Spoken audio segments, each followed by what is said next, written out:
বিরিয়ানির জন্য প্রথমে আমি মাংসটা কষিয়ে নিচ্ছি ভালো করে। রিফাইন্ড অয়েল আর ঘি দিয়ে মাংসটা কষাতে হবে।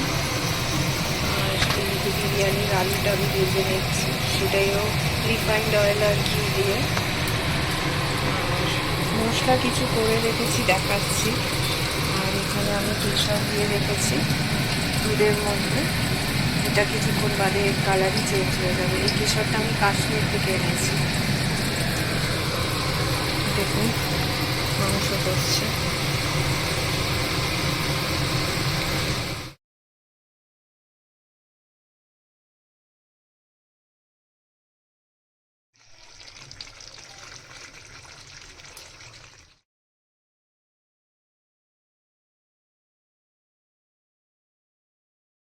লেয়ারিং কিন্তু রেডি আছে।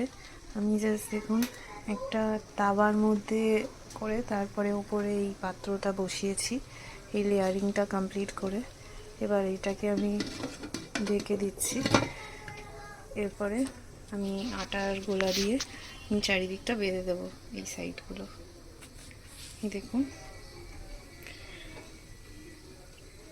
জাস্ট স্লো আছে, আমি এটাকে বসিয়ে দিলাম।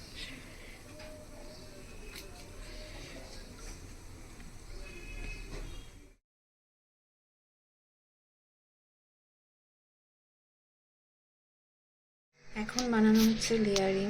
তো ফার্স্টে আমি ঘি দিয়ে আর সাদা তেল মানে রিফাইন্ড অয়েল দিয়ে তেজপাতা দিয়ে নিচটা ভালো করে গরম করে নিয়েছি।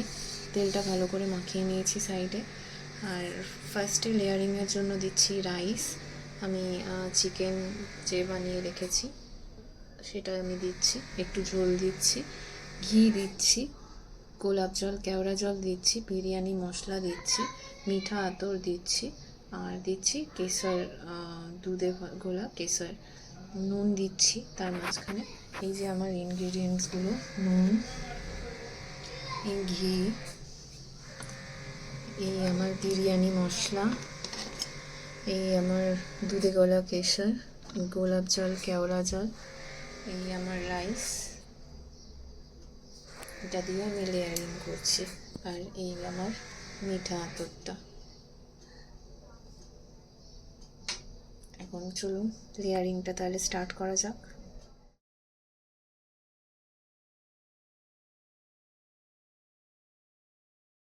আটার গোলা দিয়ে আমি সাইডটা বেঁধে দিয়েছি।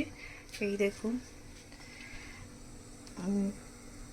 একটা চাটু বেলুনের উপরে আমি এই পাত্রটা রেখে দিয়েছি, বিরিয়ানির পাত্রটা। তারপরে এই স্লো আছে, আমি একদম বিরিয়ানিটা দমে বসিয়েছি। এই যদি উপর থেকে এরকম দেখতে লাগছে।